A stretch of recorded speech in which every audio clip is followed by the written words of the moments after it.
کہ حضرت عمر رضی اللہ تعالیٰ عنہ حاکم نہیں ہے، خلیفہ ہیں۔ حاکم نہیں ہے، خلیفہ ہے۔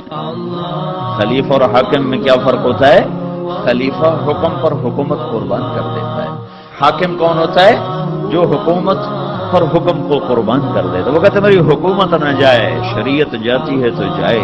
خلیفہ کون ہوتا ہے؟ وہ کہتا ہے شریعت نہ جائے، حکومت جاتی ہے تو جائے۔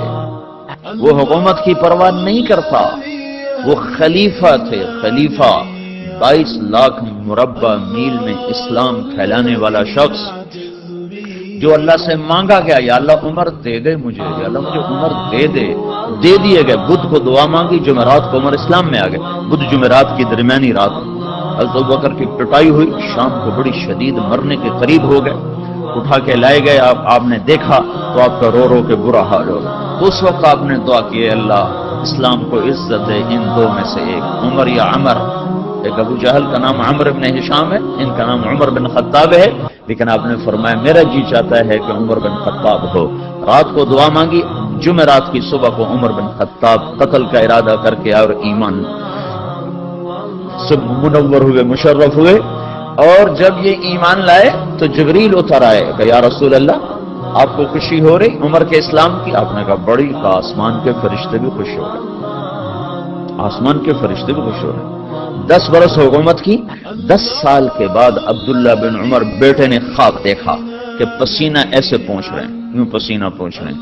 کہنے لگے ابا جان کیا ہوا؟ کہ بیٹا حکومت کا حساب دے کے فارغ ہوا ہوں، ابھی جان کا حساب باقی ہے۔ 10 برس کے بعد خواب دیکھا تو کیا کہہ رہے ہیں؟ ابھی حکومت کا حساب دے کے فارغ ہوا ہوں، ابھی جان کا حساب دینا باقی ہے۔ حالانکہ یہ وہ شخص جب راتوں کو جاگتا تھا لوگ سوتے تھے، اس کی روٹی کوئی اندر نگل نہیں سکتا تھا، اتنی سخت روٹی ہوتی تھی، نگلی نہیں جاتی تھی۔ مہینے میں 1 دن گوشت کھاتے تھے، صرف 1 دن۔ ایک دن بیٹے نے کھانے پر دعوت کی تو نوالا منہ میں رکھتے ہی وہ ہاتھ کھینچ لیا، بیٹا میں نہیں کھاؤں گا۔ کیوں؟ کہ 2 سالن ہے۔ کہ 2 کہاں ہے؟ گوشت ہے۔ کہیں تم نے گوشت میں گھی ڈالا ہوا ہے، گھی الگ سالن ہے، گوشت الگ سالن ہے۔ میرے نبی نے زندگی بھر گھی اور گوشت ملا کے نہیں کھایا۔ کہ ابا جان میں نے کوئی فضول خرچی نہیں کی، آج مجھے گوشت سستا مل گیا تھا تو میں نے آدھے درہم کا گوشت لے لیا، آدھے درہم کا گھی لے لیا، دونوں کو ملا کے بنا دیا، تو اس میں کوئی فضول خرچی نہیں ہوئی۔ کہ نہیں بیٹا، عمر کا ہاتھ اندر نہیں جا سکتا، میرے نبی نے گھی اور گوشت کو اکٹھا نہیں کیا۔ ایسا شخص جو مظلوم کی فریاد سن کر یا لبیکا یا لبیکا کی صدائیں لگاتا ہوا مدینے کی گلیوں میں بے قرار ہو کے پھرنے لگ جاتا تھا، راتوں کو نگرانی کے لیے پھر رہا ہے، وہ عمر 22 لاکھ مربع میل میں سلطنت اور راتوں کو چکر لگ رہے ہیں۔ ایک بڑھیا ہانڈی چڑھا کے بیٹھی ہوئی ہے، بچے 3-4 رو رہے ہیں، چیخ رہے ہیں۔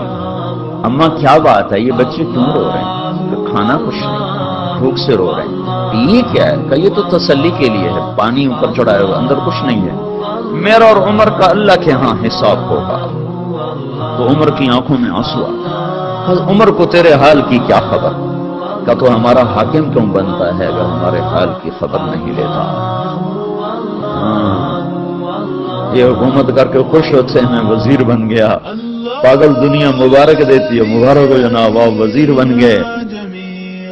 تو عمر وہاں سے بھاگے، بیت المال سے سامان اٹھایا، بوری بھری، اپنے کمر پر اٹھانے لگے تو نوکر نے کہا میں اٹھا دوں، اسلم غلام میں اٹھا دوں۔ فرمایا قیامت کے دن بھی میرا بوجھ تم اٹھو گے۔ بوری اٹھائی اور بھاگے ہوئے آئے اور آ کر جلدی سے اس میں گھی اور پنیر اور کھجور، حیسا ایک عرب میں حلوہ بنتا تھا، حیسا، وہ جلدی سے تیار کیا اور لکڑیاں ڈال کے پھونک مار رہے ہیں۔ اسلم فرماتے ہیں غلام کہ میں دھواں ان کی داڑھی میں سے نکلتا اور آنکھوں سے آنسو بہتے میں دیکھ رہا تھا، وہ بے قرار ہو کے آگ جلا رہے تھے یہاں تک کہ وہ حیسا تیار ہوا۔ پھر آپ نے خود ڈوئی میں سے پلیٹوں میں ڈال کے بچوں کے آگے رکھا، پھر ایک طرف بیٹھ گئے ان کو کھاتا دیکھنے لگے۔ پھر وہ بچے ہنسنے کودنے لگے، پھر تھوڑی دیر بعد اٹھ کے چل دیے تو وہ عورت کہنے لگی کاش عمر کی بجائے تو امیر المومنین ہوتا۔ تو یہ نہیں کہا کہ وہ میں ہی ہوں، کہا اماں جب تو امیر المومنین سے ملے گی تو مجھے بھی وہیں پائے گی، مجھے بھی وہیں پائے گی۔ واعتز به جميعا. الله